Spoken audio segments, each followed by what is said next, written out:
Isengesho rya mu gitondo. Mana ndagushimiye ko wampaye ibitotsi byiza, warinze umuryango wanjye, inshuti zanjye. Ndagushimiye ko ugiye kumpa umunsi mwiza, umunsi w'umugisha, umunsi w'amahoro, umunsi w'umunezero, umunsi w'ibyishimo.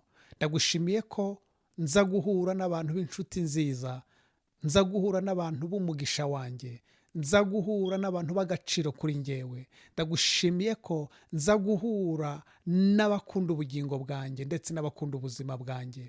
Ndagushimiye ko uyu munsi ari uw'agaciro gakomeye ku buzima bwanjye.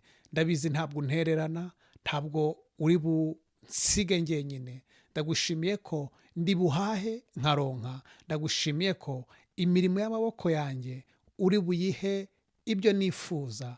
Ndagushimiye ko uri burinde ubugingo bwanjye nkagaruka mu rugo amahoro.